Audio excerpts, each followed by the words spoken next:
Sangat jelas bahwa busur petir itu cukup kuat, sebagaimana dicontohkan oleh fakta bahwa mereka tetap sama sekali tidak tergerak oleh api biru yang menyengat. Sementara itu, proyeksi cakar raksasa terhenti di udara untuk beberapa saat sebelum dihancurkan oleh piringan perak besar yang telah berbenturan dengannya. Tanpa hambatan lebih lanjut yang menghalangi jalannya, cakram raksasa itu melesat langsung ke arah kepala boneka itu, mengirimkan fluktuasi spasial yang melonjak di udara setelahnya, seolah-olah mengancam untuk mengiris ruang itu sendiri. Boneka Lightning Bolt membuka mulutnya untuk mengeluarkan petir biru yang setebal tangki air sebagai tanggapan, dan itu berubah menjadi wirem petir biru yang menghantam piringan dengan kekuatan yang luar biasa. Cahaya perak dan petir biru terjalin, dan ratapan sedih segera terdengar dari piringan perak saat beberapa retakan mulai muncul di permukaannya. Segera setelah itu, cakram itu terpisah lagi menjadi 6 cakram, masing-masing jatuh ke salah satu makhluk asing pendek. Busur petir di sekitar tubuh boneka itu kemudian membengkak sekali lagi, dan ledakan yang bergema terdengar saat itu lenyap di tempat di tengah kilatan petir. Detik berikutnya, petir menyambar di udara di atas 3 gebong, dan boneka burung petir tiba-tiba muncul kembali sebelum mengepakkan sayapnya dengan keras, menukik ke bawah dengan kekuatan yang menghancurkan. Keenam makhluk asing itu secara alami terkejut melihat ini, tetapi mereka semua tetap tenang saat mereka mengangkat satu tangan secara serempak, lalu dengan cepat menekan tangan mereka ke boneka lapis baja biru di depan mereka. Cahaya merah tua melintas melalui mata ketiga boneka itu, dan bola cahaya biru keluar dari tubuh mereka saat ukurannya membengkak secara drastis. Dalam sekejap mata, pelindung mata mereka terlepas dari wajah mereka, dan mereka telah berubah menjadi 3 makhluk hantu iblis raksasa yang masing-masing tingginya lebih dari 100 kaki. 6 cakar hantu besar menyapu udara secara serempak, mengirimkan selusin proyeksi cakar hitam meluncur langsung ke arah boneka Lightning Bird. Hantu iblis kemudian dengan tiba-tiba meraih tombak perak di punggung mereka, yang ukurannya telah membesar bersama mereka, sebelum menusukkan tombak ke udara. Tombak perak berubah menjadi 10 pilar perak cahaya yang lenyap dalam sekejap, dan segera setelah itu, suara angin menderu dan gemuruh petir terdengar di area terdekat. Boneka Lightning Bolt tetap tanpa ekspresi sama sekali saat melihat ini, dan ia membuka mulutnya untuk meledakkan petir biru lagi sebelum menekan cakar tunggalnya ke bawah untuk mengerahkan kekuatan tak terlihat yang sangat besar.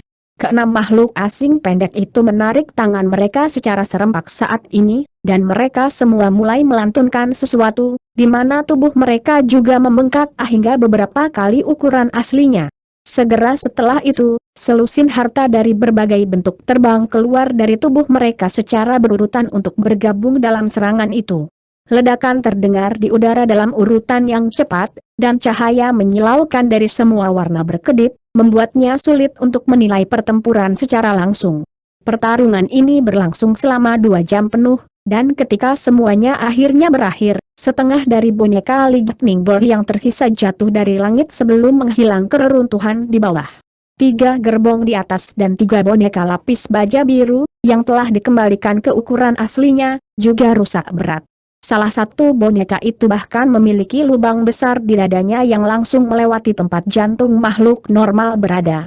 Jika luka yang sama menimpa makhluk hidup, mereka pasti akan binasa kecuali jika mereka memiliki semacam pil ajaib yang bisa membawa mereka kembali dari ambang kematian.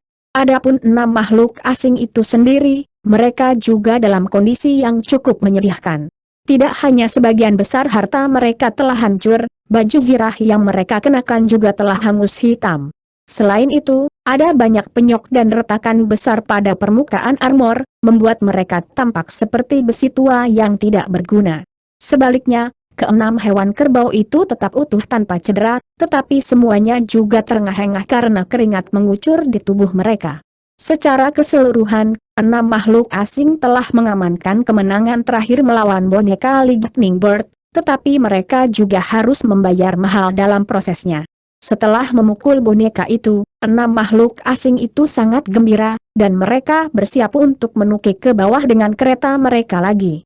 Tepat pada saat ini, suara dingin terdengar dari dalam awan di dekatnya.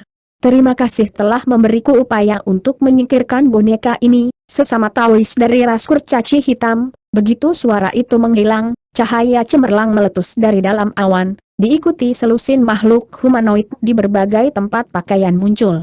Mereka dipimpin oleh seorang pria berjubah kuning yang tampaknya berusia 20-an dengan 3 tanduk emas pendek yang sangat mencolok di dahinya. Di belakangnya ada selusin atau lebih makhluk pria dan wanita dari berbagai usia, dan mereka juga memiliki tanduk di kepala mereka, tetapi jumlah, bentuk, dan warna tanduk ini berbeda dari satu makhluk ke makhluk lainnya. Ekspresi wajah 6 makhluk Black Dwarf segera menjadi gelap secara signifikan saat melihat makhluk bertanduk ini. Salah satu dari mereka berseru dengan suara serak yang tidak menyenangkan, "Makhluk Jiaochi, mengapa kamu di sini? Apakah kamu mengikuti kami secara diam-diam selama ini? Apakah kami mengikutimu? Apakah kamu pikir kamu layak untuk diikuti oleh kami?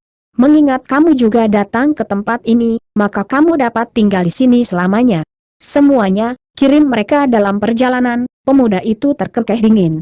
Selusin atau lebih makhluk Jiaochi segera menanggapi dengan sikap tegas sebelum bergerak maju untuk mengelilingi 6 makhluk kurcaci hitam. Ekspresi makhluk Black Dwarf berubah drastis setelah melihat ini, dan pemimpin mereka segera berteriak, "Lari!" Kekuatan angin dan api meletus dari bawah kuku 6 hewan kebau, dan mereka tiba-tiba melompat ke depan saat ketiga gerbong melesat ke kejauhan sebagai bola cahaya biru. Busur petir bisa terlihat berkilauan tak jelas di dalam cahaya biru, dan gerbong itu melaju dengan kecepatan yang mencengangkan. Namun, makhluk Jiaochi juga tidak bisa diejek. Semuanya ditambahkan sebagai seberkas cahaya spiritual atau dibuat segel tangan dan lenyap di tempat. Ada juga beberapa yang menyapu lengan baju mereka di udara untuk memanggil monster roh atau harta terbang dan pergi mengejar dengan kecepatan luar biasa. Sementara itu, pemuda bertanduk emas itu hanya berdiri diam di udara dengan tangan terlipat di belakang punggungnya, terlihat sangat percaya diri dengan kemampuan rekan-rekannya. Dan tidak mengherankan jika dia begitu percaya diri, ras kurcaci hitam adalah ras yang relatif besar di benua Guntur, tetapi mereka tidak mahir dalam teknik penerbangan atau pergerakan, jadi mereka harus bergantung pada semua jenis kereta terbang untuk menutupi kelemahan ini. Dalam keadaan normal, ini bukan kesalahan yang mencolok, tetapi baru saja mengalami pertempuran yang sulit. Kelemahan ini secara alami menjadi fatal bagi mereka dalam menghadapi pengejaran makhluk Jiaochi ini. Peristiwa yang terjadi selanjutnya persis seperti yang diharapkan pemuda bertanduk emas itu. 3 gerbong terbang hanya bisa terbang lebih dari 10.000 kaki sebelum beberapa bola cahaya spiritual muncul di depan, diikuti oleh beberapa sosok humanoid muncul. Ini tidak lain adalah makhluk Jiaochi yang mahir dalam teknik teleportasi seketika. Begitu mereka muncul, mereka mengangkat tangan serempak, dan api petir yang sangat luas dikirim ke arah 3 gerbong. Keenam hewan kerbau itu cukup ganas dan kuat, tetapi bahkan mereka tidak bisa menahan diri untuk tidak berhenti saat mereka mengeluarkan api biru dari mulut mereka untuk melawan serangan yang akan datang. Selama penundaan sesaat ini, makhluk Jiaochi lainnya menyusul sebelum mengelilingi 3 gerbong. Pedang, kapak, tongkat, titik. Harta dari semua jenis yang berbeda terbang keluar dari tubuh makhluk Jiaochi ini sebelum berubah menjadi petak cahaya yang turun dari atas. 6 makhluk Black Dwarf di dalam gerbong semuanya jatuh dalam keputusasaan saat melihat ini, tapi meski begitu, mereka masih tidak mau menyerah tanpa perlawanan. Dengan demikian, mereka semua mengeluarkan teriakan nyaring saat mereka meletakkan tangan mereka di atas boneka lapis baja biru yang rusak berat, mengubah mereka menjadi hantu iblis raksasa sekali lagi.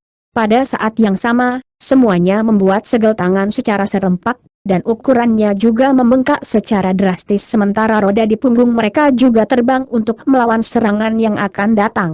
Dalam keputusasaan mereka, 6 makhluk kurcaci hitam mampu bertahan melawan makhluk Jiaochi, dan tampaknya mereka cukup serasi. Namun, kedua belah pihak tahu bahwa ini hanyalah perjuangan yang sia-sia. Begitu makhluk kurcaci hitam menghabiskan semua kekuatan sihir mereka, mereka akan segera kewalahan dan dibunuh oleh lawan mereka. Namun, tanpa sepengetahuan mereka semua, ada seseorang yang berada di pavilion bobrok beberapa ratus kilometer jauhnya, memeriksa mereka melalui penggunaan harta karun yang aneh.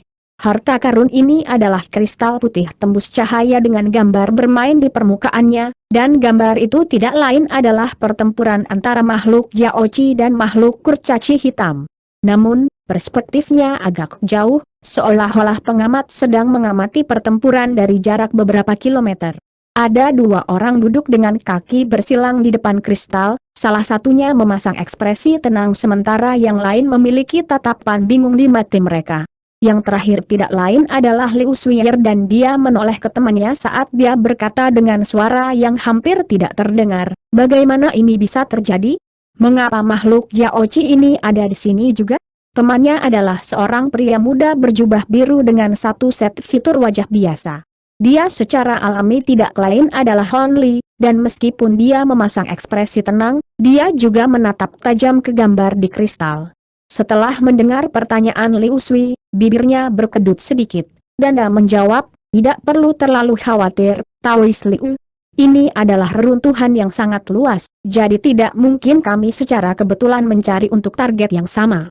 Selain itu, lokasi kita saat ini masih puluhan ribu kilometer jauhnya dari reruntuhan terlarang. Jika orang-orang itu benar-benar mengejar target yang sama dengan kita, mengapa mereka harus melawan makhluk kurcaci hitam itu? Namun, kehadiran mereka berarti bahwa kami harus melanjutkan dengan lebih hati-hati agar kami tidak ditemukan oleh mereka." Tanda petik ganda buka. Setelah jeda sejenak untuk kontemplasi, Liu Suier berkata, "Kamu benar, Saudara Han, aku merasa jauh lebih diyakinkan sekarang. Mengapa kita tidak beralih ke tempat persembunyian lain yang jauh dari makhluk Jiaoci?" Tanda tanya. "Setelah itu, kita bisa menunggu rekan Taoisi bergabung dengan kita, dan kita akan bisa menggabungkan kekuatan kita untuk mengakses reruntuhan terlarang." Tanda petik ganda buka. Itu ide yang bagus. Namun, sebelum itu, kita harus memastikan target dari makhluk Jiaoci ini. Itu biasanya akan menjadi tugas yang cukup sulit, tapi Senior Chai bahkan telah meminjamkanmu kristal proyeksi dari Crystal Race yang sangat terkenal, jadi kami akan bisa melihat semua yang dilakukan makhluk Jiaoci bahkan dari tempat yang jauh, kata Hon Li dengan suara lambat sambil mengelus dagunya dan menilai kristal itu. Kristal proyeksi ini benar-benar sangat tersembunyi dan bahkan makhluk keras suci akan berjuang untuk mendeteksinya, tetapi kristal itu hanya dapat memproyeksikan beberapa gambar normal. Jika makhluk Jiaoci itu menggunakan semacam batasan untuk menyembunyikan apa yang mereka lakukan, maka kita tidak akan bisa melihat apa-apa, jawab Liu Suier dengan alis berkerut. Tanda petik ganda buka. Mungkin itu hanya kebetulan atau mungkin pemuda bertanduk emas itu benar-benar merasakan sesuatu, tetapi begitu suara Liu Sui menghilang, dia tiba-tiba mendongak, lalu mengangkat tangan untuk memanggil mangkuk hitam yang melayang di tengah udara. Segera setelah itu, pemuda itu mulai melafalkan sesuatu sebelum menjentikan 10 jarinya ke arah mangkuk secara berurutan, melemparkan serangkaian segel mantra dengan warna berbeda yang menghilang ke dalam harta karun dalam sekejap. Bunyi dering panjang meletus dari mangkuk sebagai tanggapan, dan cahaya hitam mulai memancar darinya saat ukurannya membengkak secara drastis. Dalam sekejap mata, itu telah meluas hingga lebih dari 100 kaki, dan melayang di udara seperti sebuah rumah. Tutup harta karun itu kemudian diangkat, dan ki hitam-hitam yang tak terbatas mengalir keluar dari dalam, menyebar ke segala arah dengan hiruk-pikuk. Seolah-olah malam tiba-tiba turun, menutupi seluruh langit, membuat Hon Li dan Liu Suier tidak mungkin melihat apapun menggunakan kristal proyeksi selain dari hamparan kegelapan yang luas. Ekspresi mereka berdua berubah sedikit berbarengan, namun sebelum salah satu dari mereka sempat mengatakan apapun, cahaya hitam melintas dari kristal, dan semuanya kembali normal. Gambar di kristal tampak identik dibandingkan dengan sebelumnya, namun semua makhluk Jiaoci tiba-tiba menghilang. Liu Suier menunjuk satu jari ke kristal, dan cahaya spiritual berkedip saat gambar di permukaan harta itu berubah menjadi gambar di bawah. Namun, bahkan dari sudut pandang itu, mereka masih disambut oleh pemandangan pasir kuning tanpa satupun Jiaoci yang terlihat. Sepertinya mereka telah melepaskan teknik ilusi untuk menyembunyikan diri mereka sendiri. Kita tidak akan bisa melihat apapun kecuali aku memaksa kristal proyeksi untuk memproyeksikan pemandangan di dalam batasan, Tetapi melakukan itu pasti akan merusak penyamaran kita, jadi itu tidak terlalu berharga, Liu Suer mendesah dengan sikap pasrah. Dia kemudian menyapu lengan di atas kristal, dan gambar di atasnya menghilang seperti ilusi di tengah kilatan cahaya spiritual. Pada akhirnya, itu kembali ke penampilan kristal putih normal sebelum disimpan di lengan bajunya. Makhluk Jiaoci ini jelas sangat berhati-hati, dan tidak bijaksana bagi kita untuk memperingatkan mereka akan kehadiran kita. Dari kelihatannya, target mereka tampaknya berada di daerah terdekat ini. Aku ingin tahu apakah mereka melakukan kembali akan memengaruhi kita, Han Li bergumam pada dirinya sendiri dengan sikap kontemplatif. Hati Liu Sui sedikit bergerak saat mendengar ini, dan dia berkata, itu benar-benar kekhawatiran yang sah. Apakah Anda punya ide bagus, Saudara Han? Makhluk Jiaoci ini secara signifikan melebihi jumlah kita, dan semuanya tampaknya cukup kuat, jadi saya tidak benar-benar memiliki ide bagus untuk ditawarkan. Yang bisa kita lakukan hanyalah mengatur beberapa formasi lagi untuk menutupi fluktuasi saat kita putus pembatasan reruntuhan terbatas. Selain itu, meskipun makhluk Jiaoci telah menyiapkan teknik ilusi untuk menyembunyikan apa yang mereka lakukan, itu tidak menghentikan kami untuk mengerahkan beberapa boneka atau makhluk roh ke daerah terdekat untuk awasi mereka. Dengan begitu, jika sesuatu benar-benar terjadi, kita akan disiagakan dan bisa mengambil tindakan untuk mempersiapkan diri, jawab Han Li setelah jeda singkat. Liu Suier juga terdiam sesaat sebelum mengangguk dengan sikap pasrah. Sepertinya hanya itu yang bisa kita lakukan. Melihat seperti itu, mengapa kita tidak mulai mengatur semuanya segera? Ini bukan tempat kita harus tinggal lebih lama, jadi mari kita menuju ke reruntuhan terlarang sekarang, Han Li segera menyarankan. Tentu saja. Aku hanya prihatin tentang rekan Taoisi. Mudah-mudahan, tidak ada yang terjadi padanya dalam perjalanan ke sini, jawab Liu Suier dengan anggukan khawatir. Kami berdua mampu bertahan di sini tanpa cedera, jadi saya yakin Brother Si akan lebih dari mampu melakukan hal yang sama. Selain itu, 2 bulan baru saja berlalu sejak kami berpisah, mungkin rekan Taoisi hanya mengambil rute yang sedikit lebih panjang, dalam hal ini tidak akan terlambat beberapa hari, kata Han Li dengan percaya diri. Kuharap begitu, Liu Suier hanya bisa menghela nafas sebagai jawaban. Pada saat ini, Han Li tiba-tiba menggoyangkan lengan baju, dan bayangan putih melesat dari dalam sebelum menampakkan dirinya sebagai wanita berjubah putih tanpa ekspresi di tengah kilatan cahaya putih. Itu tidak lain adalah bonekanya, Doll. Pergi dan awasi makhluk Jiaoci itu. Jangan melibatkan mereka dalam pertempuran, cukup amati mereka dari jauh, Han Li menginstruksikan. Doll membungkuk sedikit setelah mendengar ini sebelum naik ke udara. Namun, saat dia akan pergi, sebuah pikiran tiba-tiba muncul di benak Han Li, dan dia berkata, tunggu, bawalah 2 hal ini denganmu. Prioritas utamamu adalah untuk tidak ketahuan.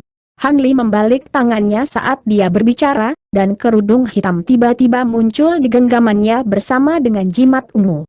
Yang terakhir tidak lain adalah talisman gaib zenit tinggi.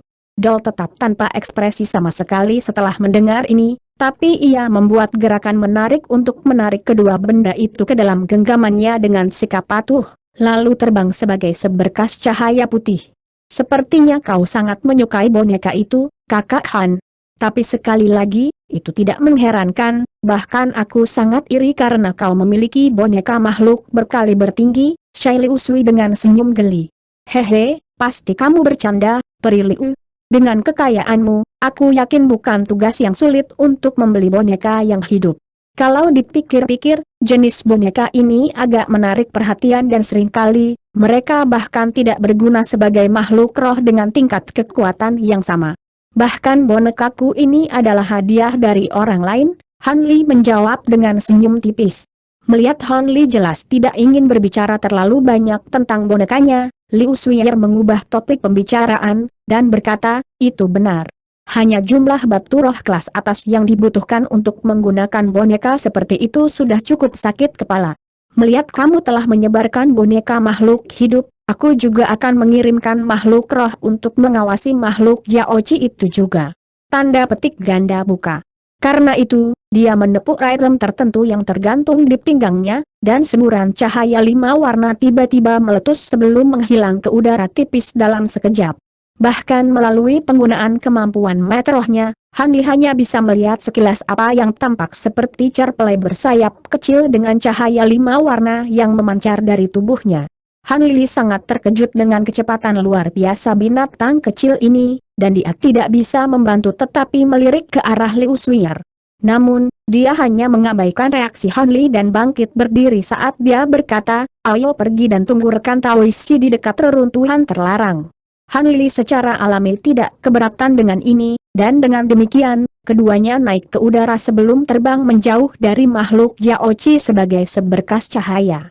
Sepanjang jalan, pemandangan di bawah tetap sama dengan pasir kuning yang membentang sejauh mata memandang ke segala arah. Hanli telah tiba di tempat ini beberapa hari sebelumnya, dan dia mengambil kesempatan untuk memeriksa reruntuhan di sini sendiri. Selama prosesnya, dia menemukan bahwa reruntuhan ini membentang lebih dari 1 juta kilometer, dan ada banyak tempat di reruntuhan itu yang masih ada pembatasan, jadi tampaknya itu tempat yang cukup berbahaya. Syukurlah, Hanli telah diperingatkan oleh Cai Liuying dan yang lainnya tentang tempat ini sebelum memasuki alam glasial luas, jadi dia tahu untuk menjauh dari daerah itu. Kalau tidak, dia pasti akan memicu jebakan di reruntuhan itu seperti boneka Lightning Bolt sebelumnya. Adapun reruntuhan terlarang yang dimaksud Cai Liuying dan Duan Tianren, tampaknya terletak di salah satu tempat berbahaya di daerah ini. Setelah terbang selama beberapa puluh ribu kilometer, keduanya akhirnya berhenti, dan Hanli menyipitkan matanya saat dia mengarahkan pandangannya ke bawah. Di sana, ia menemukan bola cahaya putih dengan diameter sekitar 1000 kaki berputar perlahan di bawah angin dan pasir di bawah.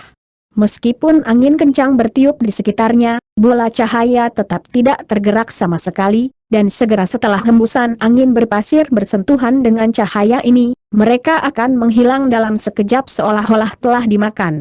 Yang lebih meresahkan lagi adalah ada tumpukan tulang binatang yang berserakan di sekitar bola cahaya, yang sebagian besar telah terkubur oleh pasir kuning di sekitarnya. Namun, di antara tulang-tulang yang menonjol dari pasir, beberapa sudah menghitam karena usia, jadi mereka jelas sudah ada di sana untuk waktu yang sangat lama, sementara yang lain masih asli dan baru, jelas milik binatang buas yang relatif hanya mati di sini baru-baru ini. Pada saat ini, Liu Shuier memegang pelat formasi seukuran telapak tangan dan menatapnya dengan fokus penuh. Setelah beberapa saat, Liu Shuier menghembuskan napas, dan membenarkan, ini adalah tempatnya, ini adalah reruntuhan terlarang yang dimaksud oleh guru dan senior Duan. Hanli melirik tulang yang berserakan di bawah dengan tenang saat dia menjawab, sepertinya tempat ini memang cukup berbahaya, tapi melihat kedua senior itu mengerahkan begitu banyak usaha untuk mengumpulkan kami bertiga, pasti ada kesempatan bagus bahwa kami akan dapat mematahkan batasan ini. Tanda petik ganda buka. Liu Shuier jelas tahu lebih banyak tentang pembatasan ini daripada Hanli, dan dia berkata, saya tentu berharap begitu. Menurut master saya, pembatasan ini dibentuk oleh Highsnit Azure Light, yang berada di samping cahaya yang menyatu dengan esensi surgawi di zaman kuno berkali-kali, dan itu hanya bisa dipatahkan menggunakan cahaya yang menyatu dengan esensi surgawi. Dengan demikian, kita bertiga seharusnya bisa mematahkan batasan ini dengan kekuatan gabungan kita. Tanda petik ganda buka. Sedikit kegembiraan melintas di mata Hanli setelah mendengar ini, dan dia berseru, cahaya azure zenit tinggi. Liu Shuier secara alami memperhatikan reaksi Hanli, dan dia bertanya, apakah Anda tertarik pada cahaya ini, saudara Han? Ekspresi Hanli langsung kembali normal saat dia menjawab, aku memiliki cahaya yang menyatu dengan esensi surgawi, jadi aku secara alami sangat tertarik dengan cahaya yang ada di sampingnya. Dari apa yang kudengar, cahaya azure zenit tinggi ini sangat mematikan dan dapat memunculkan ki pedang tak terlihat yang menghancurkan yang dapat membunuh musuh yang tidak menaruh curiga dalam sekejap. Aku bertanya-tanya apakah cahaya ini benar-benar luar biasa seperti yang dikatakan rumor. Tanda petik ganda buka. Sepertinya kamu telah melakukan banyak penelitian tentang cahaya azure zenit tinggi ini, kakak Han. Menurut tuanku, cahaya ini memang cukup menakutkan, tapi tidak mematikan seperti yang disarankan legenda. Namun, pembatasan dibuat menggunakan ini cahaya sangat sulit untuk ditembus. Jika tidak, tuanku pasti akan mencoba memaksakan jalannya ke dalam batasan dan mendapatkan harta karun di sana, meskipun hal itu akan menimbulkan risiko besar. Selain itu, Zenith Azure cahaya tidak dapat diperoleh, dan hanya dapat secara alami dibentuk oleh kekuatan langit dan bumi. Dengan demikian, makhluk yang telah mengembangkan cahaya ini jauh lebih jarang daripada mereka yang memiliki cahaya gabungan esensi surgawi. Bahkan, dikatakan bahwa tidak ada seseorang telah berhasil mengembangkan cahaya ini sejak zaman kuno, Liu Suier menjelaskan. Kalau begitu, pasti ada harta yang sangat kuat yang bisa memancarkan cahaya Azure Zenith tinggi di bawah batasan itu, Hon Li segera menyimpulkan. Tuanku tidak merinci itu sebelum perjalanan ini, tapi kemungkinan besar itulah masalahnya, jawab Liu Suier dengan anggukan. Itu hebat. Aku tidak berpikir aku akan bisa menyaksikan cahaya Azure Zenith tinggi yang sangat terkenal selama perjalanan ini.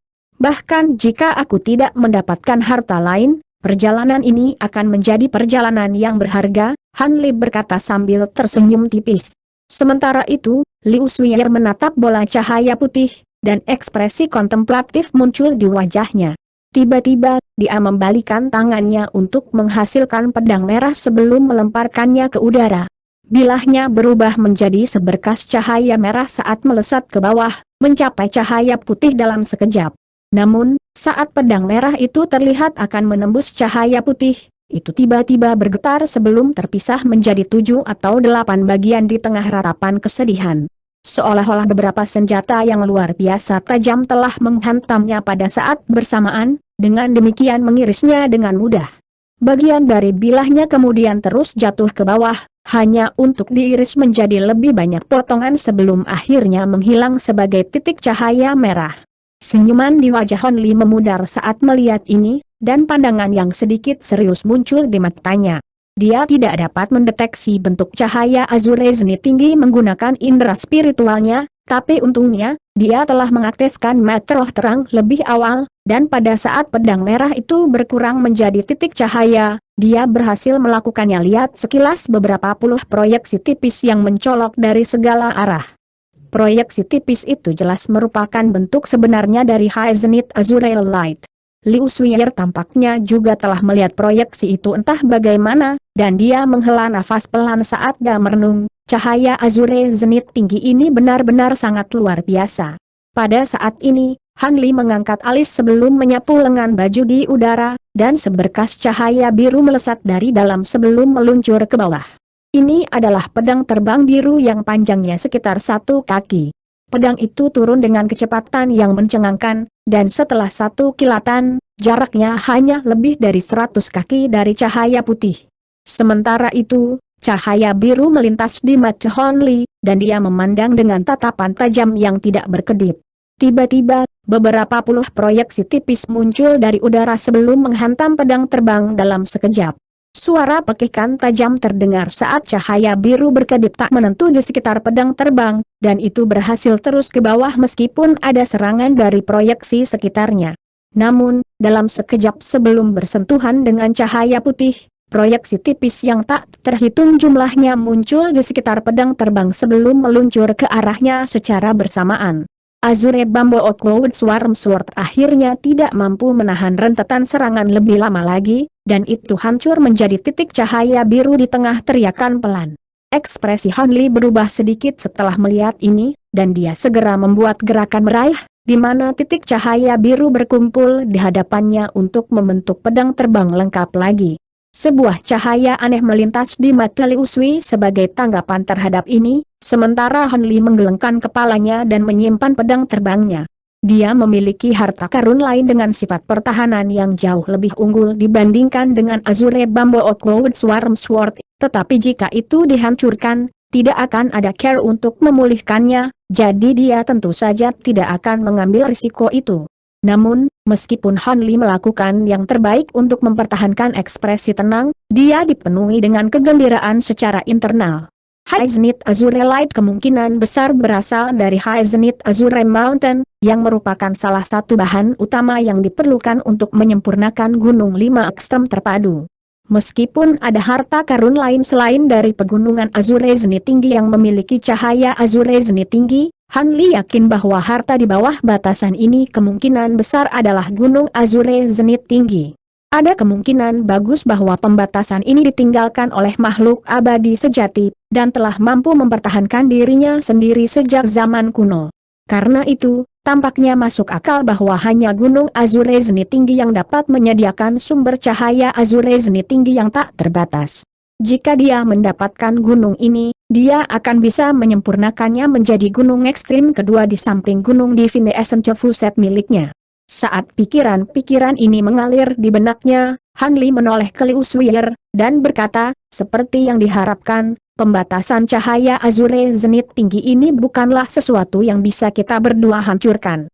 Kita harus menunggu Vel Taoisi untuk sampai ke sini sebelum kita melakukan upaya bersama untuk melanggar batasan ini bersama-sama. Tanda petik ganda buka. Pikiranku persis, Saudara Han. Mari kita cari tempat terdekat untuk menetap dan bermeditasi sehingga kita bisa pulih ke kondisi puncak kita. Liu Suier setuju dengan anggukan kepalanya. Dengan demikian, setelah berdiskusi singkat, mereka berdua naik ke udara sebelum terbang menuju arah tertentu.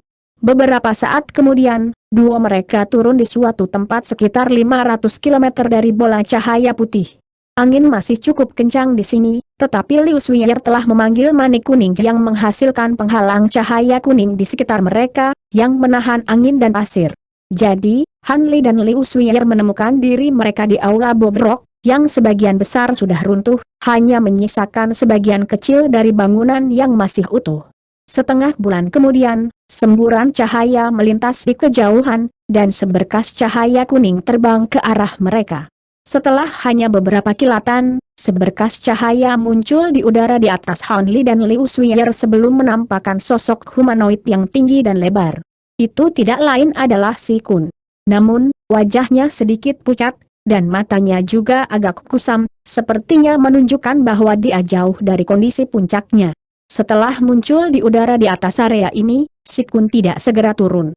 Sebaliknya, dia memeriksa sekelilingnya dengan hati-hati, dan hanya setelah memastikan bahwa tidak ada potensi bahaya di dekatnya, dia membalikkan tangannya untuk menghasilkan platformasi.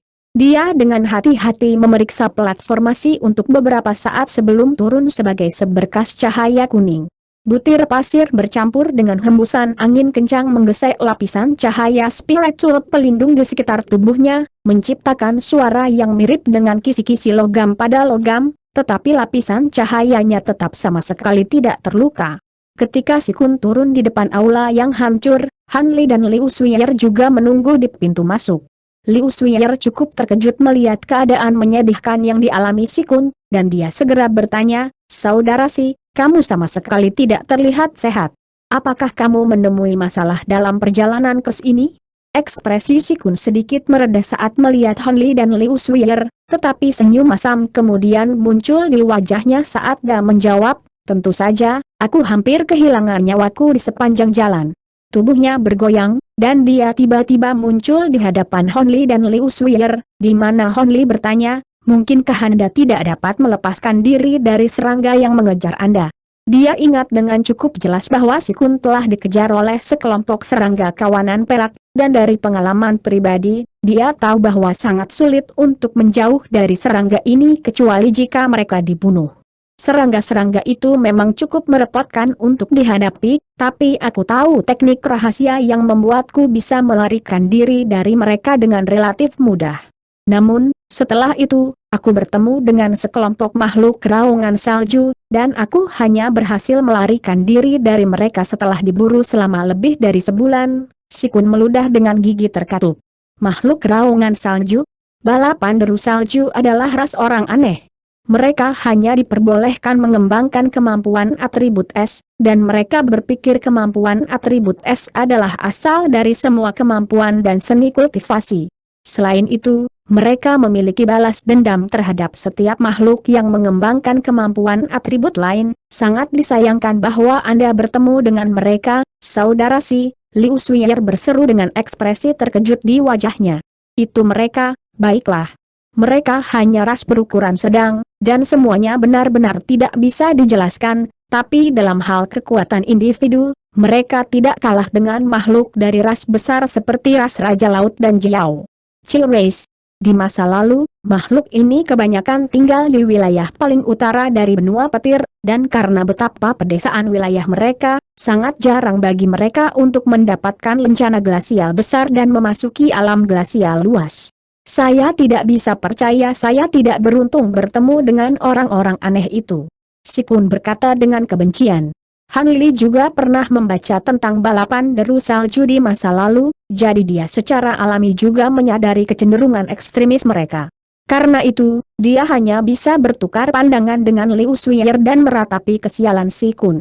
Dalam kondisinya saat ini, dia jelas tidak dalam kondisi apapun untuk membantu Han Li dan Liu Suier menghancurkan formasi cahaya Azure Zenit Suci, jadi mereka tidak punya pilihan selain memberinya waktu untuk beristirahat dan pulih.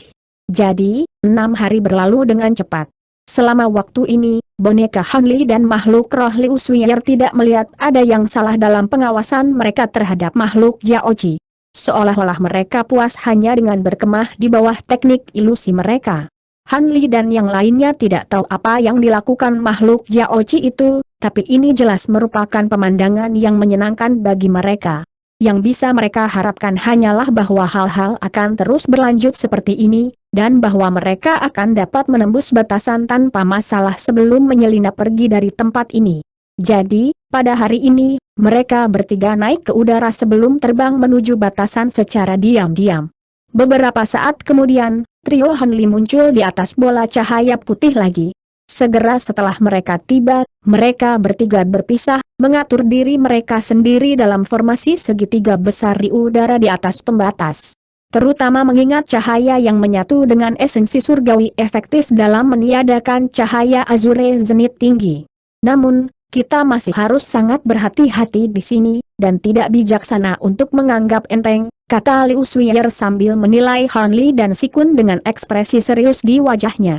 Han Li tersenyum mendengar ini, dan dia berkata, baik rekan Taoisi dan aku telah mengerahkan banyak tenaga untuk sampai ke sini, jadi kami pasti akan memberikan ini semua yang kami miliki. Aku yakin kalian berdua menyadari kesepakatan yang aku buat dengan kedua senior itu, kan? Tanda petik ganda buka. Yakinlah, saudara Han, selain dari beberapa harta yang dibutuhkan oleh tuanku dan Chai senior, kemampuan kita akan menentukan harta apa lagi yang bisa kita peroleh dari reruntuhan ini, dan kita pasti tidak akan mencoba mengambil harta yang kamu peroleh darimu. Si Kun menepis sambil mengangguk sebagai jawaban. Han Li mengangguk dengan ekspresi senang setelah mendengar ini. Setelah itu, tidak ada lagi yang harus dikatakan, dan Liu Suier menepuk gelang penyimpanannya, di mana payung kecil yang sangat cerah muncul di tangannya di tengah kilatan cahaya 5 warna. Payung itu panjangnya hanya sekitar setengah kaki, namun sangat berwarna dan menarik perhatian. Si Kun tampaknya telah mengenali harta karun ini, dan ekspresinya sedikit berubah saat melihatnya. Liu Suier melemparkan payung ke udara dengan cara yang serius, dan harta karun itu segera terbang ke udara sebagai bola cahaya spiritual 5 warna, menghilang dari pandangan hanya setelah beberapa kilatan. Beberapa saat kemudian, hamparan luas cahaya 5 warna turun dari atas, melingkupi daerah sekitarnya dalam radius hampir 10 km. Di dalam cahaya, rune dengan ukuran berbeda mulai muncul sebelum menghilang lagi setelah berkedip tak menentu beberapa kali. Segera setelah itu, seluruh hamparan cahaya perlahan-lahan menjadi kabur sebelum menghilang ke dalam ketiadaan.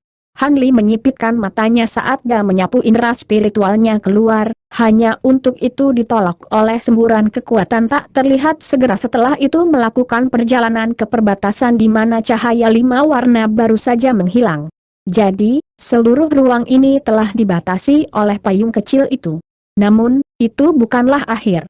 Cahaya spiritual menyala, dan selusin bendera formasi emas berkilauan terbang dari dalam tubuh Liu Suier.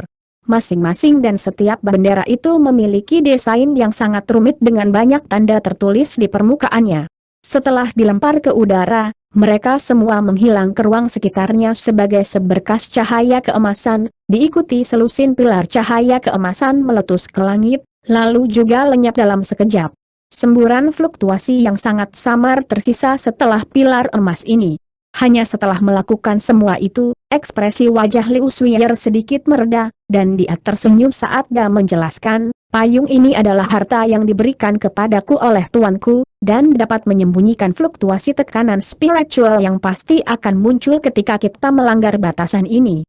Selain itu, formasi pembatasan roh emas yang dibentuk oleh bendera formasi itu adalah formasi pertahanan murni yang bahkan dapat menahan serangan ras suci awal untuk sementara waktu. Tanda petik ganda buka. Kalau begitu, biarkan aku mengatur beberapa hal juga. Sikun terkekeh sebelum membuka mulutnya untuk mengeluarkan selusin bola cahaya abu-abu. Dalam setiap bola cahaya abu-abu ada cincin abu-abu, dan total ada 13 cincin seperti itu. Semuanya berputar di sekitar Sikun, mengeluarkan suara mendengung samar sebelum menghilang ke udara tipis. Cincin berikat jiwa Yin. Saya tidak berpikir Duan Senior akan mempercayakan Anda dengan harta yang begitu berharga, saudara Si, seru Liu Suiyer saat murid-muridnya berkontraksi secara drastis. Cincin-cincin ini tidak memiliki efek lain selain untuk menyakiti jiwa makhluk hidup, dan jika seseorang tertangkap basah, mereka dapat terluka parah oleh cincin ini bahkan sebagai makhluk ras suci, jadi mereka melengkapi batasanmu dengan sempurna, Peri Liu, Sikun berkata dengan tenang. Liu Suiyer dengan cepat menenangkan diri saat dia berkata, dengan langkah-langkah ini, bahkan jika makhluk Jiaoci benar-benar mencoba merusak rencana kita akan dapat menahannya untuk sementara waktu. Pada saat ini, Han Li mengelus dagunya, dan berkata, karena kita sudah menyelesaikan semua persiapan kita, mari kita mulai segera melanggar batasan ini. Untuk beberapa alasan, saya tidak bisa menghilangkan perasaan bahwa semakin lama ini berlangsung, segalanya menjadi lebih berisiko. Tanda petik ganda buka. Hehe, aku pasti setuju denganmu tentang itu, kakak Han. Ayo mulai, Peri Liu, Sikun tertawa sebagai jawaban. Melihat kalian berdua siap, secara alami aku juga siap untuk melanjutkan, kata Liu Suiyer sambil tersenyum. Karena itu, dia mengangkat tangan, dan bendera abu-abu kecil tiba-tiba muncul di genggamannya. Setelah diperiksa lebih dekat, seseorang akan menemukan bahwa ada cahaya yang menyatu dengan eses surgawi yang memancar dari bendera. Liu Suiyer melemparkan bendera kecil di depannya, lalu membuat segel tangan saat dia mulai melantunkan sesuatu. Roda cahaya abu-abu tiba-tiba muncul di belakangnya, dan tanda di tengah roda itu mulai berputar perlahan.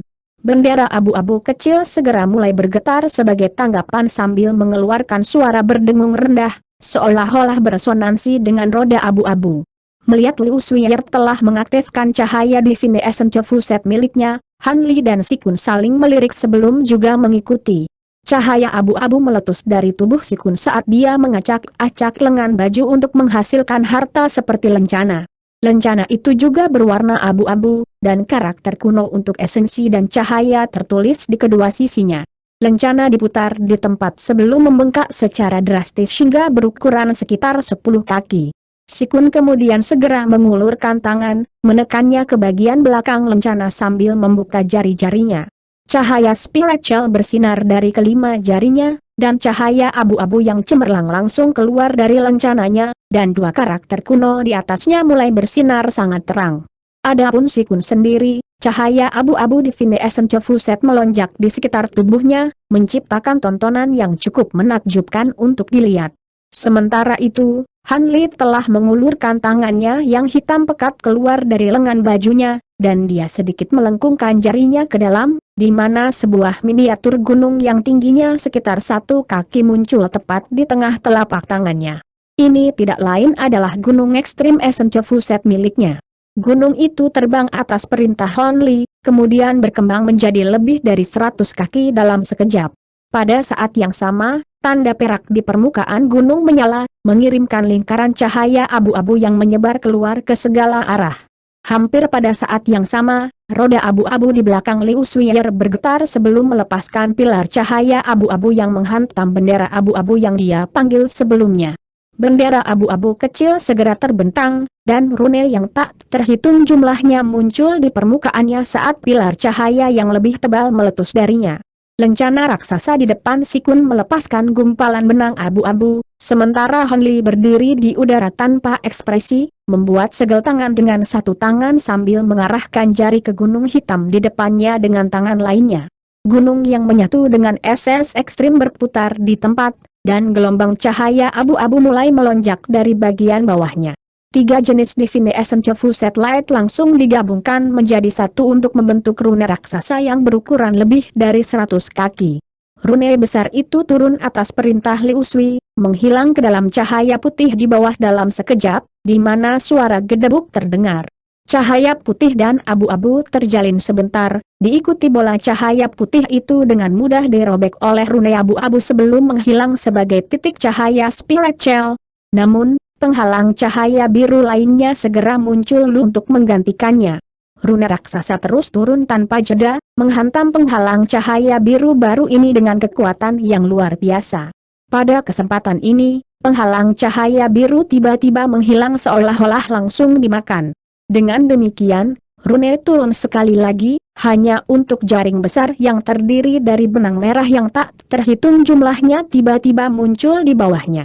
Bahkan sebelum melakukan kontak dengan pembatasan ini, jaring merah berkedip dengan cahaya spiritual sebelum melepaskan awan merah yang melayang langsung ke atas. Rune besar itu jatuh ke awan merah, dan serangkaian petir yang bergemuruh terdengar berturut-turut dengan cepat. Cahaya abu-abu cerah mulai memancar dari rune besar itu, dan awan merah pada akhirnya diberantas setelah berputar dengan keras untuk beberapa saat. Hasilnya, semua benang merah dengan cepat menghilang seperti salju yang mencair di bawah terik matahari. Rune itu kemudian terus jatuh menuju batasan keempat. Rune abu-abu hanya sedikit tumpul dibandingkan dengan bentuk awalnya, dan Hon Li agak terkejut bahwa beberapa batasan pertama dilanggar dengan mudah. Cahaya azure zenit tinggi yang paling diwaspadai semua orang bahkan tidak menentang rune abu-abu raksasa karena telah menemukan kutukan keberadaannya dalam bentuk cahaya yang menyatu dengan esensi surgawi. Inilah sebabnya mengapa mereka mampu menembus beberapa batasan pertama dengan mudah. Dalam apa yang tampak seperti sekejap mata, rune abu-abu besar itu telah menembus 9 batasan dari bentuk yang berbeda. Namun, pada titik ini, rune itu tampaknya telah menghabiskan hampir semua kekuatannya, dan mengikuti ratapan kesedihan yang rendah, retakan tipis yang tak terhitung jumlahnya muncul di permukaannya, seolah-olah tidak akan pecah setiap saat. Apa yang kamu tunggu? Bersiaplah untuk serangan terakhir. Liu Sui mengeluarkan teriakan nyaring saat roda abu-abu cahaya di belakangnya terbang, menghilang ke dalam rune yang retak sebagai pilar tebal cahaya abu-abu. Semua retakan di rune itu langsung tertutup sebagai hasilnya, dan itu mulai memancarkan cahaya abu-abu terang lagi saat terus turun dengan cara yang tak terhentikan. Han Li dan Si Kun juga beraksi saat ini.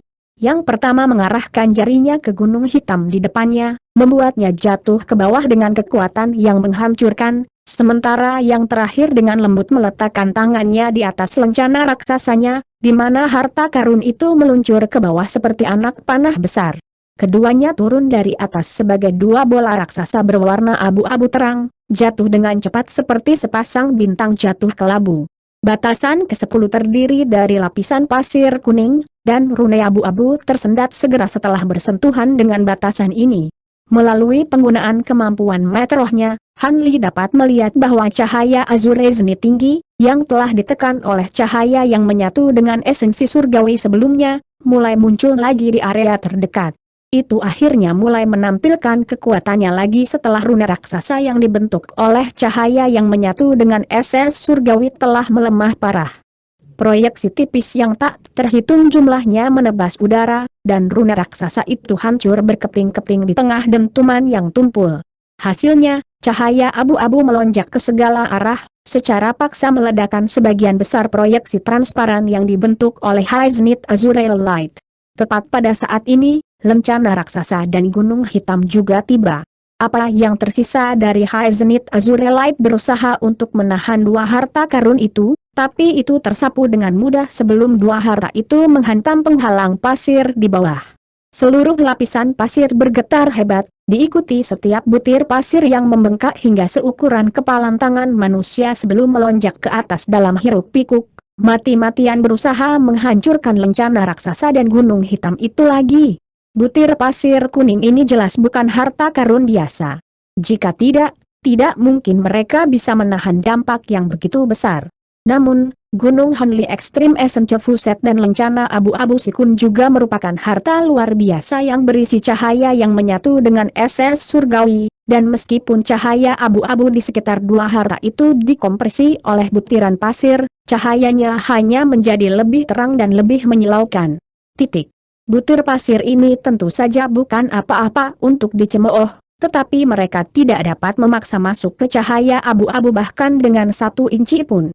Tepat pada saat ini, rune perak di Extreme Essence Fuset Mountain dan karakter kuno di lencana abu-abu berkedip serempak, dan baru kemudian mereka mulai menampilkan kekuatan mereka yang sebenarnya.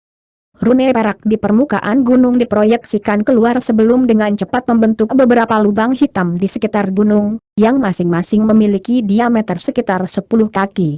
Cahaya abu-abu berputar di dalam lubang hitam itu saat semburan kekuatan isap yang sangat besar meletus dari dalam.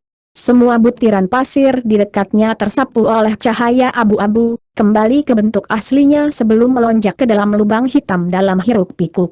Dengan demikian, hamparan ruang kosong yang luas muncul di sekitar gunung.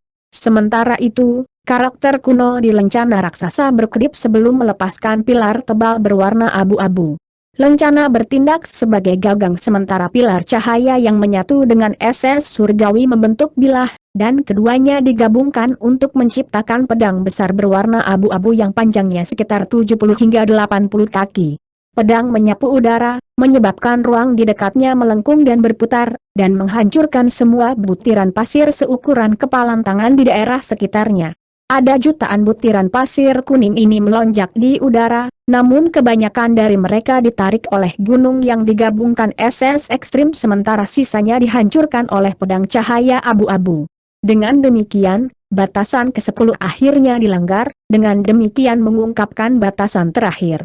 Ini adalah karya seni raksasa yang dibentuk oleh penghalang cahaya biru. Karya seni tersebut menggambarkan pegunungan yang rimbun dan hutan yang indah dengan binatang dan burung yang tak terhitung jumlahnya yang tinggal di dalamnya. Pada saat yang sama, cahaya spiritual tiba-tiba muncul dari gunung tertinggi dalam karya seni, dan bola cahaya spiritual mulai meledak di seluruh gambar. Proyeksi burung dari semua warna muncul untuk hidup dalam cahaya biru, dan beberapa dari mereka mengepakkan sayapnya sementara yang lain mengangkat kepala dan mengeluarkan tangisan panjang. Semuanya kemudian meledak dari karya seni seolah-olah mereka adalah makhluk hidup yang sebenarnya. Beberapa burung membuka paruh mereka untuk meledakkan bola api merah, beberapa mengepakkan sayap untuk melepaskan bilah angin putih, dan beberapa memanggil busur petir perak di sekitar cakar mereka di tengah gemuruh petir. Serangan dari berbagai bentuk meletus seperti air banjir melalui bendungan yang hancur, dan pada saat yang sama, cahaya yang berkedip dari gunung biru berubah menjadi proyeksi yang tidak dapat dilacak dengan mata telanjang sebelum meluncur ke arah gunung hitam dan pedang cahaya abu-abu. Jumlah cahaya azure zenit tinggi yang dijual dalam lapisan pembatasan ini jauh lebih banyak daripada yang ada di semua lapisan sebelumnya yang digabungkan. Saat proyeksi ini mengenai gunung ekstrim yang menyatu dengan eses dan pedang cahaya abu-abu yang berasal dari dua harta itu meredup secara signifikan seolah-olah mereka sedang kewalahan. Namun, bukannya berkecil hati dengan ini, Han Lili sangat gembira saat dia berseru, itu benar-benar gunung azure zenit tinggi. Han Lili segera bisa mengidentifikasi bahwa gunung di dalam karya seni itu adalah harta karun yang selama ini dia cari. Namun, gunung tersebut jelas telah disempurnakan menjadi karya seni ini sebagai bahan utamanya, dan kekuatannya tampaknya telah ditingkatkan secara signifikan oleh seluruh karya seni. Saat dia memikirkan ini, Sikun mengeluarkan teriakan nyaring, dan pedang cahaya abu-abunya mulai bersinar terang lagi saat menebas udara. Semua bola api yang datang, bila angin, dan busur petir segera dikalahkan sebelum rentetan pedangki yang menghancurkan menabrak kawanan burung yang muncul dari karya seni. Ratusan proyeksi burung dihancurkan sekaligus, Tetapi bahkan lebih banyak lagi yang berubah menjadi bola api 5 warna yang meluncur ke arah pedang cahaya dalam hiruk-pikuk. Ledakan gemuruh terdengar secara berurutan saat rentetan awal bola api 5 warna dipadamkan oleh cahaya abu-abu yang berasal dari pedang raksasa, tetapi karena semakin banyak bola api yang berbondong-bondong ke arahnya, pedang besar itu akhirnya dipaksa untuk kembali ke asalnya bentuk lencana, yang kemudian tersapu oleh nyala api di tengah ratapan sedih, kemudian dikirim jatuh ke dalam karya seni di bawah. Sementara itu, sisa api dengan 5 warna terus melonjak menuju gunung hitam di atas. Hati Hon Li tergerak saat melihat ini, dan dia segera membuat segel tangan sebelum menunjuk ke Extreme Essence Fuset Mountain. Suara tumpul yang mirip dengan bunyi lonceng raksasa terdengar dari dalam gunung, dan itu mulai membengkak secara drastis sekali lagi di tengah kilatan cahaya perak. Dalam sekejap mata, ukurannya telah meluas hingga beberapa ribu kaki, dan rune perak yang tak terhitung jumlahnya telah muncul di permukaannya, mengirimkan gelombang cahaya abu-abu menabrak ke bawah dengan kekuatan yang menghancurkan. Pedang abu-abu raksasa yang telah dilepaskan Sikun sangat kuat, tetapi jumlah cahaya yang menyatu dengan esens surgawi yang terkandung di dalamnya benar-benar tidak dapat dibandingkan dengan yang ada di Gunung Extreme Essence. Dengan demikian, saat gunung raksasa mulai turun dari atas, semua api 5 warna yang menyapu ke arahnya langsung padam oleh gelombang cahaya abu-abu bahkan sebelum mereka bisa melakukan kontak dengan gunung. Gunung besar itu kemudian terus jatuh ke bawah, namun saat akan menghantam karya seni di bawah, teriakan panjang terdengar dari Gunung Biru, mengikuti semua fitur lain pada karya seni, terlepas dari apakah itu binatang atau tumbuhan, diubah menjadi cahaya spiritual biru yang melonjak ke gunung dalam hiruk-pikuk. Hasilnya, gunung tersebut berubah menjadi warna hijau yang sangat cerah, dan perlahan mulai muncul dari karya seni. Pada saat yang sama, seluruh gunung bergetar, dan cahaya biru yang memancar darinya terwujud menjadi rangkaian benang hijau. Cahaya azure zenit tinggi di dalam gunung akhirnya terungkap dalam bentuknya yang paling sebenarnya, dan benang hijau terjalin untuk membentuk lapisan jaring hijau yang melonjak langsung ke atas. Gelombang abu-abu dan jaring hijau berbenturan dalam sekejap, dan suara jeritan tajam yang mirip dengan jeruji logam pada logam segera terdengar. Kedua gunung itu bergetar sekaligus, dan terjadi kebuntuan. Han Li menyipitkan matanya sementara dengan cepat mengedarkan kekuatan spiritual di dalam tubuhnya saat melihat ini, berencana untuk menyuntikkan esensi ekstrim gunung dengan lebih banyak kekuatan untuk meningkatkannya. Namun, tepat pada saat ini, untaian petir keras tiba-tiba meletus tinggi di udara, diikuti kilatan cahaya abu-abu yang setebal mangkuk besar jatuh dengan kejam ke jaring hijau. Jaring raksasa yang dibentuk oleh High Zenith Azure Light segera mulai bergetar hebat sebagai hasilnya. Han Li sangat gembira melihat ini, dan dia melihat sekeliling untuk menemukan bahwa petir keluar meletus dari bendera di depan Liu Suier. Melihat harta Han Li dan Sikun tidak dapat dengan mudah menembus batasan terakhir, dia akhirnya melepaskan hartanya sendiri untuk meminjamkan bantuannya. Namun, Gunung Biru itu benar-benar sangat kuat. Cukup jelas bahwa High Zenith Azure Light yang dilepaskannya tidak cukup kuat untuk menahan serangan gabungan dari Extreme Essence Fuset Mountain dan sambaran petir abu-abu, tapi benang hijau mengalir tanpa henti dari gunung, terus mengisi kembali area tersebut jaring yang telah rusak. Dengan demikian, meskipun jaring hijau itu kokoh di kaki belakang, jaring itu tidak segera dikalahkan. Sebaliknya, trio Hon Li telah memperoleh keuntungan yang signifikan, tetapi mereka tidak dapat menembus batasan ke-11 dengan efek langsung. Jika mereka ditunda sampai semua batasan sebelumnya yang mereka hancurkan pulih sepenuhnya lagi, maka mereka akan berada dalam masalah besar. Han Li dan Liu Suier secara alami sama-sama menyadari hal ini, jadi mereka menyuntikkan kekuatan mereka ke dalam harta karun masing-masing dengan sekuat tenaga. Namun, bahkan dalam menghadapi gelombang cahaya yang menghancurkan dan kilatan cahaya abu-abu, jaring hijau tersebut menunjukkan ketahanan yang luar biasa, secara konstan membawa dirinya kembali dari ambang kehancuran. Ekspresi Han Li dan Liu Suier sedikit berubah setelah melihat ini. Syukurlah, tepat pada saat ini, Sikun tiba-tiba beraksi lagi. Dia menarik napas dalam-dalam, dan tubuhnya segera membengkak hingga beberapa puluh kaki. Dia membanting tinjunya di depan dadanya, di mana cahaya abu-abu terang keluar dari tubuhnya. Segera setelah itu, dia mengayunkan tangannya ke udara, dan tak terhitung proyeksi tinju muncul di sekelilingnya yang semuanya kemudian jatuh dengan keras seperti bola cahaya abu-abu. Bola cahaya yang menyatu dengan SS surgawi ini terbukti menjadi sedotan terakhir yang mematahkan punggung jaring hijau. Jaring hijau sudah berjuang untuk menahan diri di hadapan gunung yang menyatu dengan esensi ekstrem dan rentetan petir abu-abu, dan dengan tambahan serangan sikun, itu akhirnya hancur menjadi titik cahaya spiritual di tengah dentuman yang tumpul. Jadi, gelombang cahaya abu-abu, petir, dan bola cahaya semuanya menghantam gunung biru itu sekaligus. Seluruh karya seni bersinar dengan cahaya biru sebelum hancur di tengah rentetan ledakan beruntun yang cepat, kemudian juga menghilang di tempat. Pembatasan terakhir telah dihancurkan. Setelah karya seni dihancurkan, sebuah lubang menganga dengan radius lebih dari 100 kaki tertinggal di belakangnya. Lubang itu melayang tanpa bergerak di udara, dan ujungnya memancarkan cahaya putih samar. Ini jelas merupakan pintu masuk menuju ke suatu tempat. Sikun dan Liu Suier sama-sama menatap tajam ke lubang dengan tatapan panas di mata mereka, tetapi Han Li telah mengalihkan pandangannya ke tempat lain. Perhatiannya tidak lain terfokus pada gunung biru kecil yang melayang di atas lubang. Tanpa peningkatan dari karya seni yang melekat padanya, Haiznit Azure Mountain telah dikurangi menjadi hanya sekitar 10 kaki tingginya, dan cahaya biru yang berkilauan di sekitarnya juga menjadi sangat redup, membuatnya tampak seolah-olah akan runtuh kapan saja. Ekspresi Han Li berubah sedikit saat dia tiba-tiba mengangkat tangan untuk menunjuk ke gunung esensi yang menyatu di bawah. Gunung hitam itu bergoyang sebelum tiba-tiba menghilang di tempat atas perintahnya. Detik berikutnya, fluktuasi spasial meletus di udara di atas gunung biru kecil, mengikuti gunung ekstrim yang menyatu dengan SS yang besar muncul kembali. Cahaya kelabu kemudian menyapu dari bagian bawah gunung, menyelimuti sepenuhnya gunung biru kecil di bawah.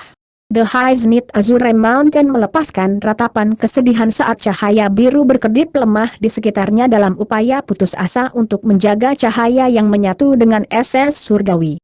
Namun, gunung kecil itu jelas sudah sangat lemah, jadi itu bukan tandingan kekuatan gunung ekstrim Essential Fuset milik Han Li.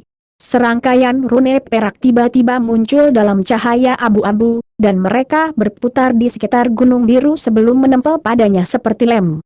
Setelah ratapan pengunduran diri terakhir, Haiznit Azure Mountain secara paksa ditarik ke bagian bawah gunung ekstrim Ises yang menyatu oleh rune yang tak terhitung jumlahnya di sekitarnya. Pada akhirnya, itu ditarik ke gunung yang menyatu dengan esensi ekstrim dan lenyap dalam kilatan cahaya biru. Sedikit kegembiraan muncul di wajah Han Li, dan dia melambaikan tangan di udara, di mana gunung ekstrim yang menyatu dengan cepat menyusut ke bentuk miniaturnya di tengah kilatan cahaya abu-abu. Miniatur gunung hitam kemudian menghilang dari lengan baju Han Li, dan seluruh proses berjalan sangat cepat. Sejauh Liu Suier dan Sikun bereaksi terhadap apa yang dia lakukan, gunung Azure Zenit tinggi telah diamankan. Liu Suier dan Sikun keduanya sedikit tersendat saat melihat ini sebelum bertukar pandangan satu sama lain. Mereka berdua secara alami juga mengidentifikasi gunung Azure Zenit tinggi, dan secara alami tidak mungkin untuk mengatakan bahwa mereka tidak menginginkan harta ini. Namun, mereka tidak berharap Han Li bertindak begitu cepat, mengambil gunung tanpa ragu-ragu segera setelah batasan terakhir dilanggar. Ekspresi aneh muncul di kedua wajah mereka menanggapi situasi ini. Gunung ini sangat berguna bagiku, dan aku yakin masih banyak lagi harta karun yang berharga di bawah sana, jadi kau tidak keberatan aku mengambil ini, bukan? Han Li bertanya sambil tersenyum. Hehe, jika harta karun itu berguna bagimu, silakan mengambilnya, aku tidak keberatan, jawab Liu Suier saat senyum muncul di wajahnya. Ekspresi Sikun berubah beberapa kali sebelum senyum masa muncul di wajahnya, dan dia mengakui, aku juga agak tertarik dengan harta karun itu, tapi mengingat kamu sudah mendapatkannya lebih dulu, aku tidak punya apa-apa untuk dikatakan. Kalau begitu, aku harus berterima kasih kepada kalian berdua atas kemurahan hatimu, kata Han Li sambil tersenyum sambil menangkupkan tinjunya untuk memberi hormat. Jangan sebutkan itu, saudara Han. Sekarang kita telah melanggar batasan ini, kita harus memasuki reruntuhan ini dan menemukan harta karun yang dibutuhkan guru dan senior Duan secepat mungkin. Setelah kita mengamankan harta karun ini, kita pasti akan dihargai mahal ketika kita kembali ke Cloud City, kata Liu Suier ketika ekspresi serius muncul di wajahnya. Setelah itu, dia menyimpan bendera abu-abunya sebelum terbang ke lubang di bawah sebagai seberkas cahaya biru. Si Kun juga buru-buru mengikuti seperti bola cahaya kuning. Sebaliknya, Han Li memeriksa sekelilingnya melalui mata yang menyipit, dan hanya setelah memastikan bahwa tidak ada yang salah di area terdekat, dia juga perlahan turun menuju lubang. Pada titik ini, Liu Suier dan Si Kun sudah melaju lebih cepat. Saat Han Li terbang ke lubang besar di belakang mereka, bola cahaya terang tiba-tiba muncul di daerah sekitarnya sebelum menyapu ke arahnya.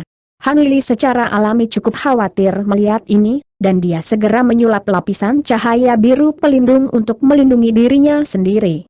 Namun, bola cahaya terang itu kemudian tersendat sebelum berubah menjadi rune dengan ukuran berbeda, dan mereka berputar di sekitar Han Li sebelum membentuk formasi cahaya 5 warna kecil.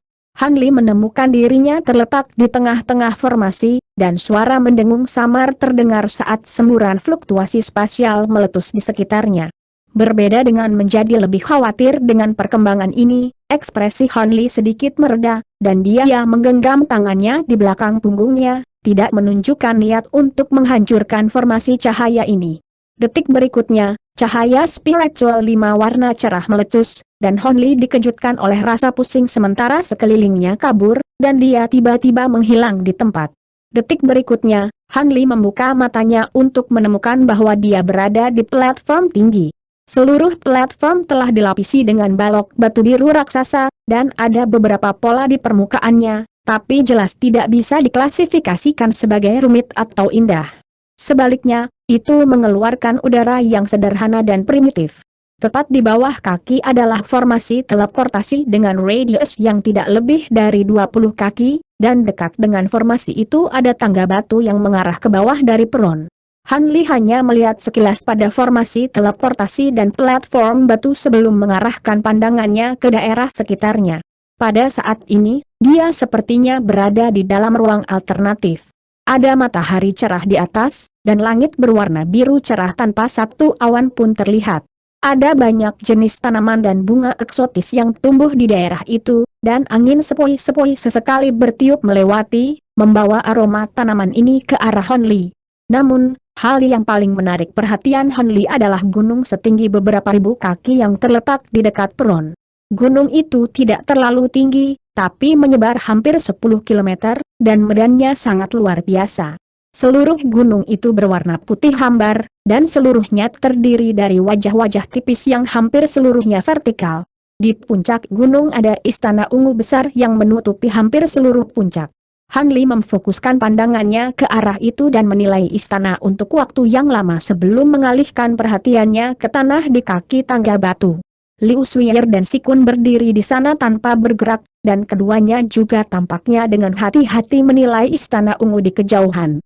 Ekspresi Han Li berubah sedikit, dan tubuhnya bergoyang saat dia bersiap untuk terbang turun dari platform batu.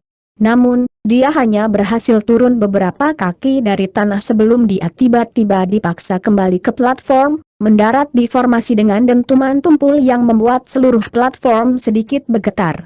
Seolah-olah tubuhnya tiba-tiba menjadi sangat berat. Han Li mengangkat tangan dan mengayunkannya di udara beberapa kali secara eksperimental, hanya untuk menemukan bahwa itu sama ringannya dengan biasanya. Sedikit kejutan melintas di matanya, tetapi sebuah pikiran segera terlintas di benaknya, dan cahaya biru bersinar di sekitar tubuhnya saat dia perlahan naik ke udara lagi. Namun, dia hanya terbang sekitar 1 kaki ke udara sebelum semburan kekuatan yang sangat besar menghantam tubuhnya tanpa peringatan apapun. Han Li sedikit terhuyung-huyung sebelum meluruskan dirinya, tetapi ekspresinya berubah sedikit sebagai tanggapan atas situasi ini. Setelah itu, dia terus perlahan naik ke atas, menggunakan tubuhnya yang sangat kuat untuk melawan kekuatan besar yang membebani dirinya. Saat mencapai sekitar 2 kaki dari tanah, tubuhnya bergetar lagi, dan cahaya biru di sekitarnya juga mulai berkedip tidak menentu. Han Li mengerutkan alisnya sedikit saat melihat ini, diikuti oleh cahaya biru yang melintas di matanya saat dia memeriksa tubuhnya sendiri. Melalui penggunaan kemampuan meterohnya, dia dapat menemukan bahwa pita cahaya kuning samar telah melilit tubuhnya, sepenuhnya mengabaikan lapisan pelindung cahaya biru yang dia bayangkan. Pada saat ini, Sikun berbalik dengan senyum masam, dan berkata, "Saya melihat Anda juga memperhatikan ini, Saudara Han, pembatasan penerbangan di sini sedikit berbeda dari batasan normal. Untuk setiap kaki yang kita naiki berturut-turut di udara, kekuatan pembatas akan berlipat ganda. Aku hanya bisa terbang sekitar 7 atau 8 kaki sebelum dipaksa turun kembali." Tanda petik ganda buka. Kekuatan pembatasan meningkat 2 kali lipat untuk setiap ketinggian kaki berturut-turut. Pembatasan ini pasti cukup kuat, bahkan Rasuci kemungkinan besar tidak akan bisa terbang lebih dari beberapa puluh kaki dari tanah, Han Li berkata dengan suara lambat sebelum perlahan turun ke tanah lagi. Saat kakinya menyentuh tanah, berkas cahaya kuning di sekitar tubuhnya tiba-tiba menghilang. Bahkan dengan tubuh yang sangat kuat dari Velodaussi, dia hanya bisa naik ke udara sejauh 7-8 kaki. Untuk makhluk keras normal tingkat atas seperti saya mungkin hanya bisa menangani paling banyak 3-4 kaki, kata Liu Shuyer bahkan tanpa menoleh. Dia masih menilai istana di kejauhan dengan ama. Ekspresi yang sedikit suram muncul di wajah Han Li setelah mendengar ini, tetapi setelah beberapa saat kontemplasi, dia muncul dari formasi, lalu menuruni tangga batu. Sepertinya istana di gunung itu adalah tempat harta karun seharusnya. Apa yang masih kita tunggu? Han Li bertanya dengan tenang. Ada batasan lain di sini yang perlu kita waspadai, kata Liu Shuyer saat dia akhirnya berbalik untuk menilai Han Li dengan cara yang serius. Fakta bahwa ada batasan lain yang hadir membuktikan lebih jauh bahwa ada harta berharga yang bisa ditemukan di sini. Namun, jika itu hanya batasan seperti larangan penerbangan, maka mereka seharusnya tidak terlalu berbahaya, kata Han Li sambil tersenyum. Itu biasanya benar, tapi mengingat pemilik tempat ini bisa jadi benar-benar abadi, kita tidak bisa membuat asumsi berdasarkan penilaian kita sendiri, jawab Liu Shuyer sambil mendesah pelan. Tapi jika kamu hanya berdiri di sini dan melihat istana dari jauh, tidak mungkin kamu bisa mengamankan harta karun di sana. Kalau begitu, mengapa kita mengambil begitu banyak risiko untuk datang ke sini? Han Li beralasan dengan tenang. Sikun tampaknya juga gagal mengidentifikasi potensi bahaya, dan dia mengangguk setuju sambil berkata, kamu benar, Saudara Han. Masih ada makhluk Jiaoci tidak terlalu jauh dari kita, jadi kita tidak boleh menunda lebih lama di sini. Tanda petik ganda buka. Ekspresi Liu Shuyer berubah sedikit sebelum dia juga mengambil keputusan, dan dia berkata, kalau begitu, aku juga tidak keberatan. Ayo pergi. Sikun tiba-tiba menyapu lengan baju di udara setelah mendengar ini, dan benda hitam terbang keluar dari dalam. Namun, benda itu berdebam keras ke tanah segera setelah meninggalkan lengan bajunya, menampakkan dirinya sebagai boneka serigala raksasa hitam metalik. Pembatasan di sini bahkan efektif terhadap harta karun. Liu Shuyer berseru saat ekspresinya menjadi sedikit gelap. Dalam hal ini, jika mereka menghadapi bahaya yang tak terduga, mereka hanya bisa melindungi diri mereka sendiri menggunakan kekuatan sihir dan teknik rahasia mereka sendiri. Tampilan hati-hati juga muncul di wajah Han Li saat melihat ini. Sebaliknya, Sikun hanya terkekeh sebelum memimpin jalan saat dia berjalan menuju gunung. Melihat harta karun tidak dapat digunakan di sini, tubuhnya yang kuat secara alami menjadi aset yang sangat berharga. Han Li juga tersenyum tipis sebelum mengikuti di belakang Sikun. Liu Shuyer hanya bisa mengikuti setelah ragu-ragu sebentar. Ada jalan setapak yang hampir seluruhnya lurus menuju langsung ke puncak gunung. Seluruh jalan setapak terdiri dari anak tangga yang dilapisi dengan lempengan batu putih yang masing-masing lebarnya sekitar 10 kaki, dan dari jauh, seolah-olah ada ular sancap putih raksasa yang tergeletak di atas gunung, menciptakan pemandangan yang agak mengejutkan untuk dilihat. Trio Han Li secara alami tidak berani melakukan perjalanan melalui penerbangan, tetapi tubuh mereka jauh lebih kuat daripada makhluk normal, jadi mereka juga tidak takut untuk mengambil jalan ini. Jadi, mereka bertiga melangkah ke tangga batu, menuju ke puncak gunung. Namun, ekspresi aneh segera muncul di wajah Sikun begitu dia melangkah ke langkah pertama. Dia terus menskalakan langkah-langkahnya, tetapi dia perlahan-lahan melambat dalam prosesnya, jelas tidak mampu menskalakan langkah secepat yang dia bisa pada awalnya. Han Li secara alami memperhatikan ini saat dia berjalan di belakang Si Kun, dan begitu dia menginjakkan kaki di tangga batu pertama, dia mengerti mengapa Si Kun melambat. Semburan kekuatan isap telah meletus dari tangga batu, membuat kakinya terasa seolah-olah dipenuhi timah. Setelah menskalakan beberapa langkah lagi, dia segera menemukan pada gaya isap dari setiap langkah berturut-turut sedikit lebih jelas daripada langkah sebelumnya.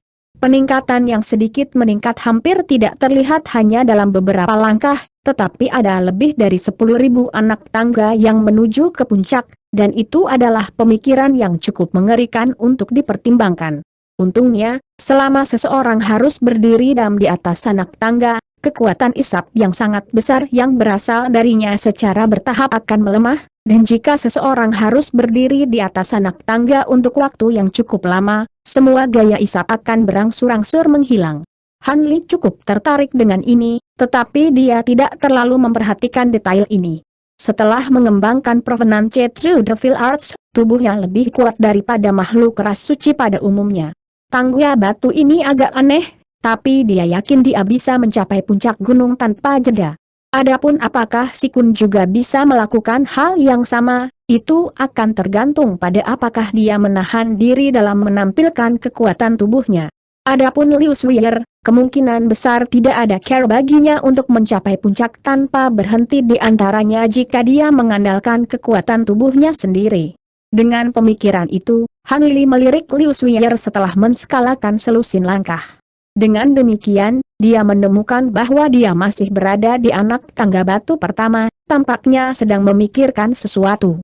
Namun, cukup terlihat dari ekspresi wajahnya bahwa dia merasa sangat frustasi dan marah.